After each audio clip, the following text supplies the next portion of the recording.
day today? Good morning, Beth. I just left the house, sweetie. Is there anything you want? I can stop by the store and pick you something up on the way if you like.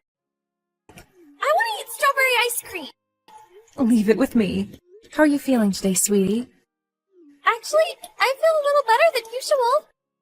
I'm pleased to hear that. The doctor said if you're feeling up to it, he's happy for you to come home once for a little while before the operation. School should be fun, huh? What's up? Are you not really feeling the whole school thing yet? Well, I don't have any hair left. I'm scared everyone's gonna laugh at me. Beth, do you remember what I told you back when you first started taking that medicine? Yep. That there will be a bunch of changes in your body once you start taking this medicine. But all they are is proof that you're trying your very best to get better. You don't have a single thing to be ashamed or embarrassed about. Are your friends all big meanies or something? No, it's not like that. They're all super kind. Right? Well, in that case, they're sure to notice how hard you're working and praise the heck out of you for it. Wow, Beth, I can't believe how brave you are. That's why you don't have a thing to worry about, okay, sweetie? Everything's gonna be A-okay. You don't have a single thing to be afraid of. Right, got it. Thanks, Mom. I'm gonna hug you so tight when I get there, you'll forget what it even was you were worried about. It's fine. I already feel better. Hey, I'll still be expecting my hug. I know. Should I bring little Harry along with me in secret? You're always super excited when you get to see Harry, right? No, not Harry. I don't want to see him. Anything but Harry. Fine, I get it. All right, well, I'm gonna be arriving at the hospital soon, so sit tight, okay, sweetie? Okay, I'm in the playroom. Cassia, is now a good time? Hello, Paula. What's up? Did something happen? Well, yes, actually. There's something that's been bugging me for ages now, dear. I can't take hold of it anymore, so I'm just gonna have to come out with it. Okay, go ahead. What is it? You, my dear, need to start making a little more of an effort to be sociable. Huh? It's about the mothers' meeting we held today. You did know we were holding it at the Italian place by the station, right? Right. But I'm pretty sure I told you beforehand I wouldn't be coming to this one. That's not what I'm getting at here, my dear. We went out of our way to invite you to that get-together. Do you realize how much of an effort all of the moms from the class are making to get to know each other better and make this friendship group work? But you haven't been to a single one of our mothers' meetings. You hardly ever speak in the group chat, and you barely respond to my messages, even when I go out of my way to invite you. You're quickly becoming a social pariah, and I seriously suggest you have a long, hard think about your behavior, and soon. Do you actually think this is an acceptable way to treat your friends? I'm sorry. My daughter Beth has been constantly in and out of the hospital recently. So it's really difficult for me to maintain a schedule, which means things like social events are out of the question. Of course I'd love to join you guys. Your meetings sound like a blast. It's just awkward for me right now, that's all. I'm fully aware your daughter is sick. It's cancer, isn't it? The thing is, that doesn't give you license to avoid your friends. What? What? Don't give me what, lady. What I'm saying here is quite clear. Having kids isn't easy. I get it. What, do you think you're the first woman in history to realize that or something? We all struggle to maintain our schedules, Cassia. Just because your kid has cancer doesn't make you special. Why do you think you should get special treatment? Do you think you're better than us? We all have commitments. We all have problems. We all have to deal with the stresses and hassles of daily life. But unlike you, we still make an effort to make time to spend with our friends. If anything, the fact that Beth can't make it to school a lot of the time means you should have more time on your hands to dedicate to our friendship group, does it not? Do better, Missy. I'm really sorry, Paula. I'll do everything I can to make it to future get-togethers. Wow, just get a look at that attitude. Oh, sickening. You could at least thank me for so kindly bothering to invite you this time. Lord knows I was wasting my time. I feel bad for Beth having to be raised by a second-rate mother like you. What kind of woman do you think Beth will grow up to be if she sees you treating your friends like this? They're very impressionable at her age, you know. It's a mother's job to set the example for their children. Well, that's just my parenting policy, but it works. You're free to copy it if you like. It's sure as hell a damn sight better than what you call parenting.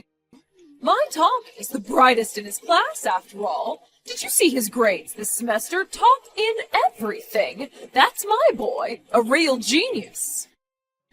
Not only that, but he's the most gifted athletically, wins every sports competition, and is constantly praised by the other moms at our get-togethers. Not that you know, well, with never being there at all. That boy has a bright future ahead of him, and the other moms are constantly reminding me of it. It's just like I always say. Raising children is about comparing your kids to other children as much as possible to inspire them in a healthy sense of competition. If making comparisons between everyone's children is the objective of these mothers' meetings you've been holding, then I think I'm going to have to pass. Excuse me. Sorry, my daughter has her hands full with fighting for illness right now. I am not about to start comparing her with other kids, and I'm sure as hell not going to make her compete with them. It'd shock her too much, and that's the last thing she needs with how fragile she is right now. Oh, well, would you catch a load of this? It looks like little Miss Perfect just arrived. Is it any wonder she's so fragile with a mother like you? Quit babying her and expose her to the harsh realities of life before it's too late. Listen to me, Cassia. I know your daughter might have cancer, but don't you think you're going a little too easy on her?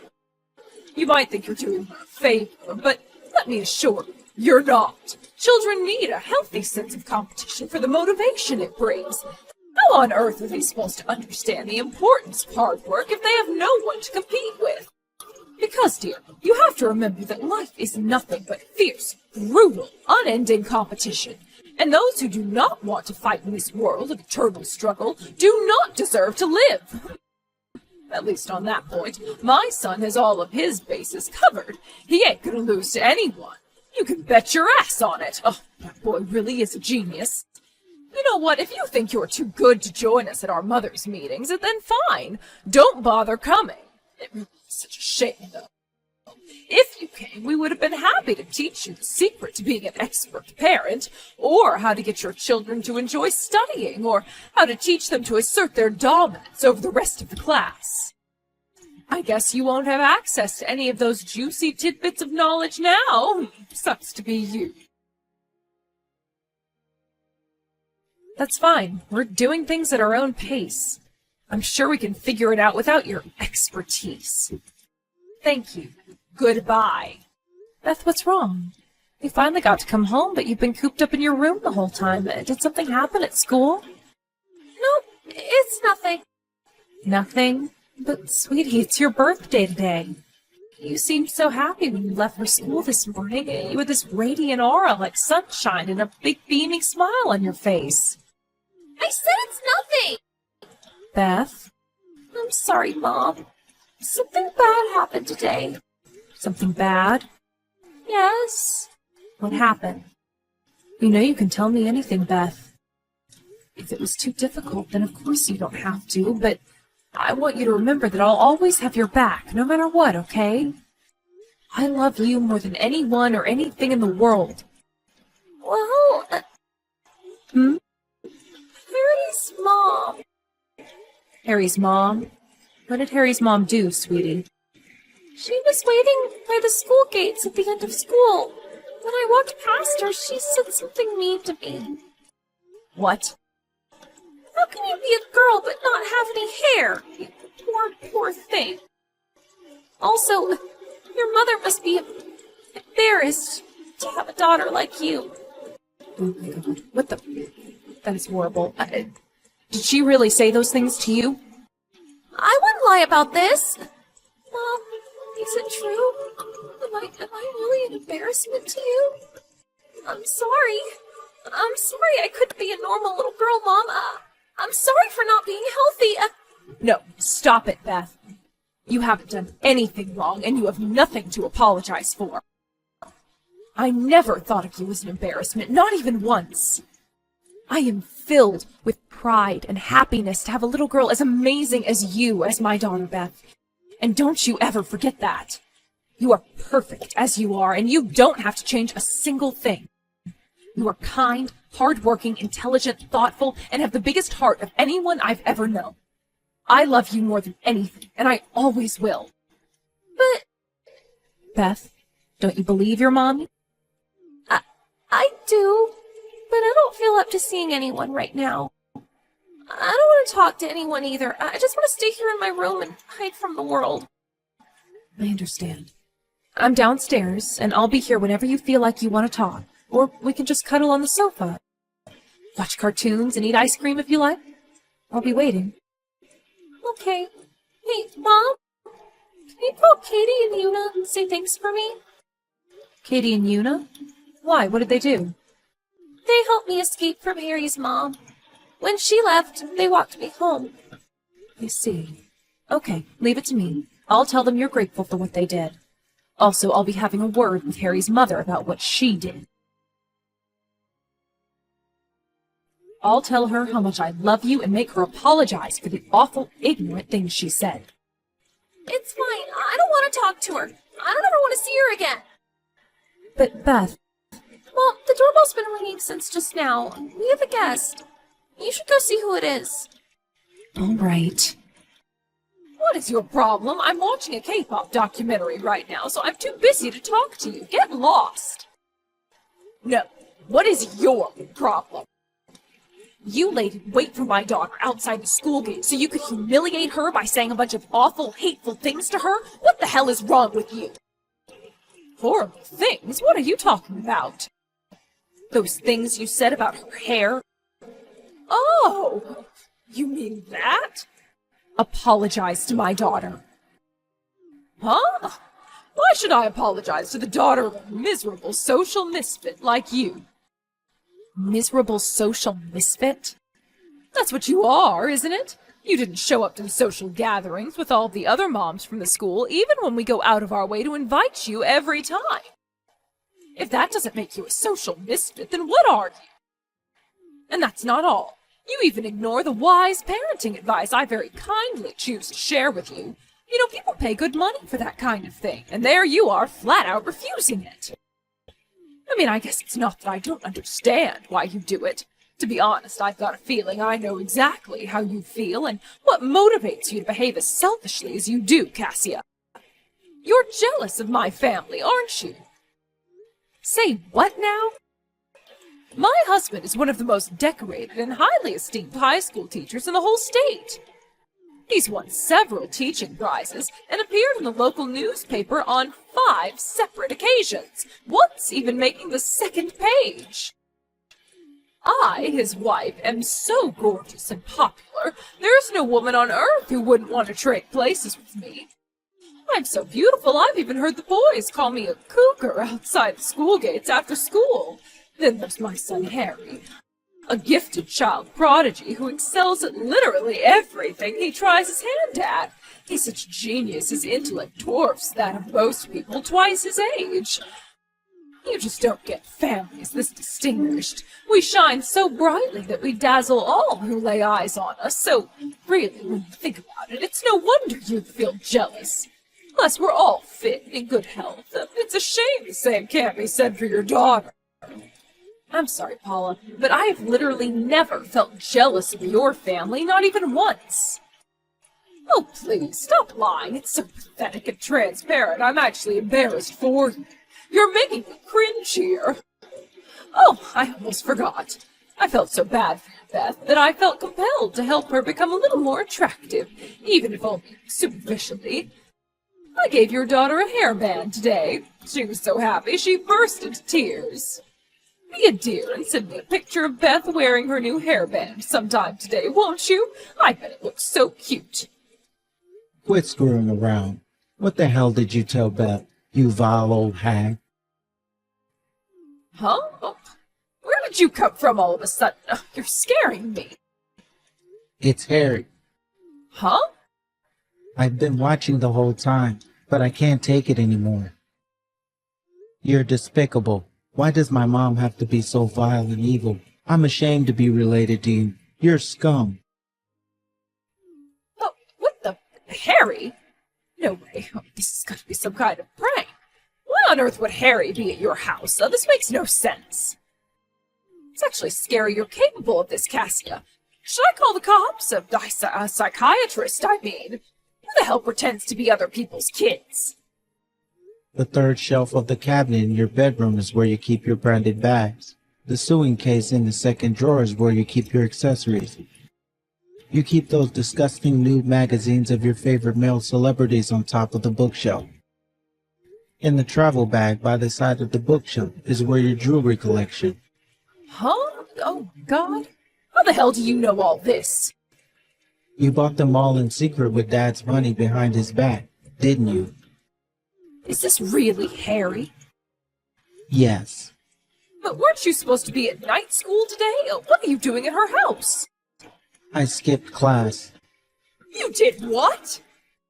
It's my crush's birthday today, so I went out to buy her a present.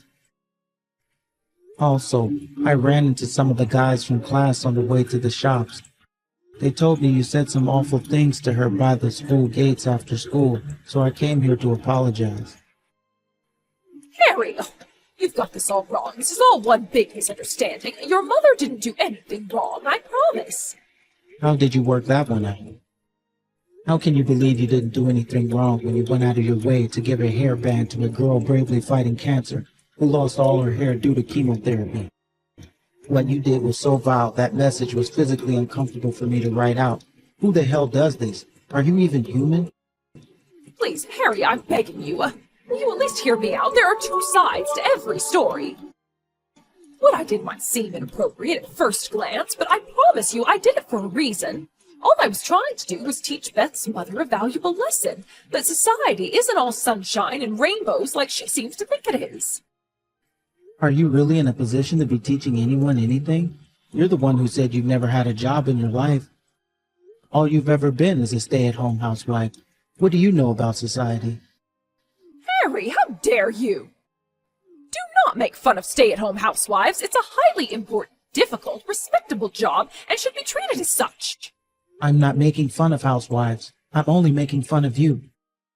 You pretend to make home-cooked meals while actually using microwave-ready meals, and you outsource all your housework to a maid.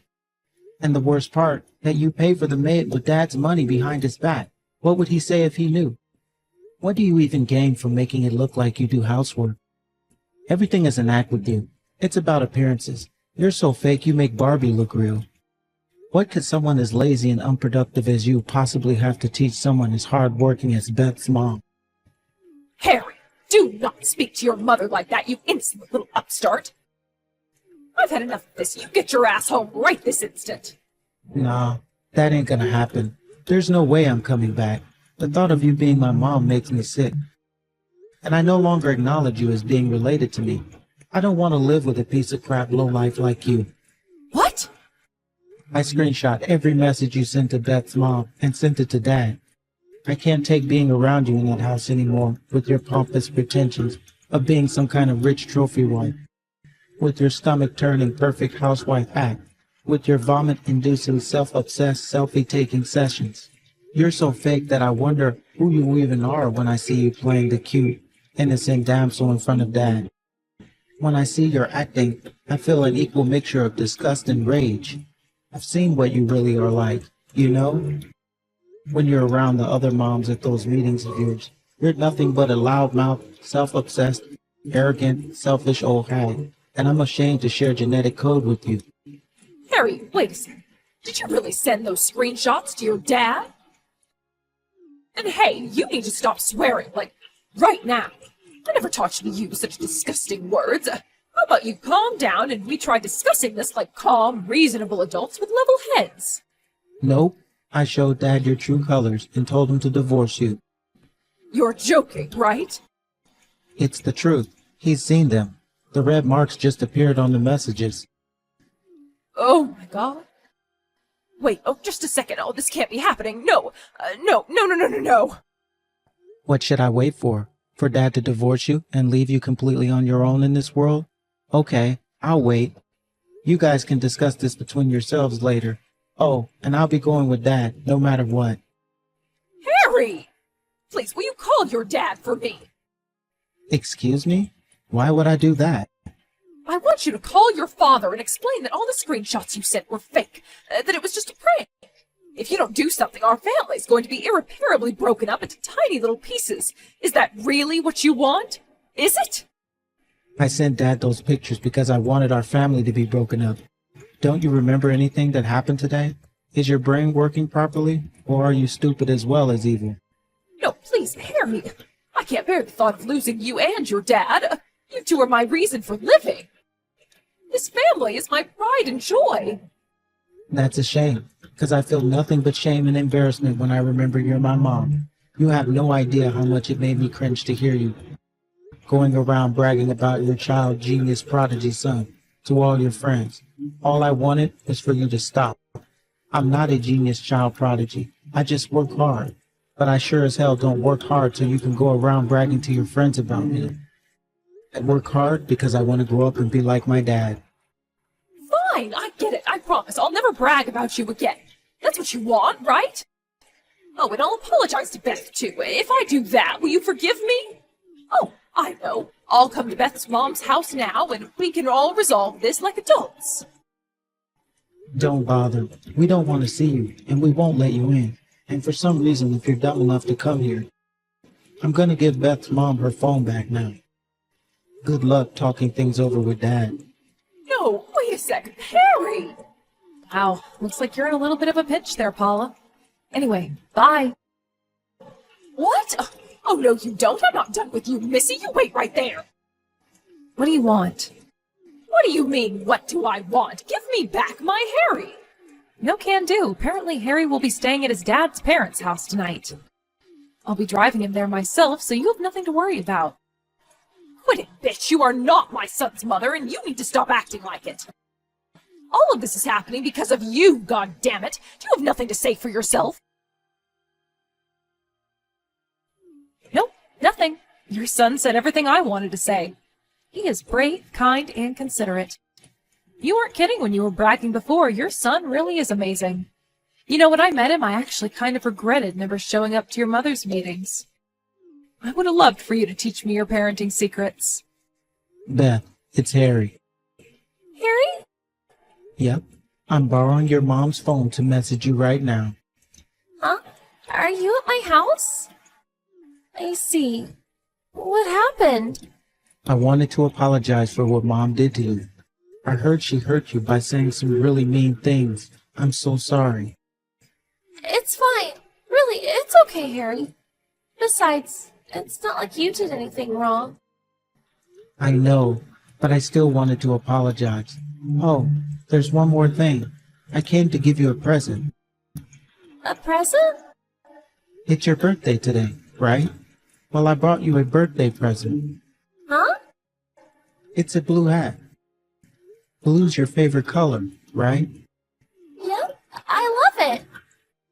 I saved up my pocket money from helping out my grandpa's place with things like fixing the roof and weeding the garden. That's how I bought it. I knew it was gonna look amazing on you the moment I saw it. Really? But you worked so hard to save up that pocket money. To spend it on me? Yeah, of course. How about you come out of that room and come down and see me? I don't have any hair, you know. The hat might not suit me. Don't be silly. Of course it will. I bought it with you in mind. It's gonna suit you more than anyone. I just know it. Wow, really? I really want to see the hat now. Harry, thanks. I feel better since speaking to you. That's great. So will you come out of your room then? Your mom's kind of crying down here. I'm not really sure what to do. Okay, I'm coming. Don't worry about Mom. She's always been a big crybaby. Wait there, okay? I'll be down right away. All right. Harry, I like you. With that began Paula's downward spiral into misery and despair. When her husband, the high school teacher, found out about his wife's countless acts of despicable lowlifery through the screenshots Harry sent, He was so stupefied and disgusted that he moved out of their house immediately. After a lengthy discussion, he decided that divorce was the only option. Paula begged and cried, kicked and screamed, pleaded endlessly with her husband not to leave her all on her own. She was so desperate, she even resorted to asking her friends from the mothers' meeting to intervene and convince her husband to change his mind by vouching for her good character. Sadly for her, in a sweet irony, not a single one of them wanted to help. Paula's actions towards my daughter seemed to come from a place of thinking she was so admired, envied, and respected by so many people that she was better than everyone else. I think it's quite fitting that this whole thing ended with her actual position being laid bare for all to see. She was alone and friendless, without a single ally in the world. The divorce went through, and with that, she was abandoned by her husband, her son, and her friends. With her pride in tatters and her reputation destroyed, she tried to flee to her parents' house in a desperate bid to escape the shame and embarrassment of what had happened. But her ex-husband wasn't going to let her off the hook that easily, and he bundled her into the car before driving her over to my place and dragging her out in the yard in front of me and Beth, forcing her to apologize for her despicable behavior. I was so proud of Beth when she forgave the crumpled, tear-stained mess laid out on the lawn in front of her with a generous, big-hearted smile. Then, when spring came, Beth's operation went by without a hitch, and now she's on the road to making a full recovery. Before long, she'll be discharged from the hospital and can finally make a start on the rest of her life. For the time being, she's enjoying the last leg of her hospital stay with daily visits from Harry. I love watching the two of them playing, laughing, and smiling together. It puts the biggest smile on my face, and the two of us couldn't be happier.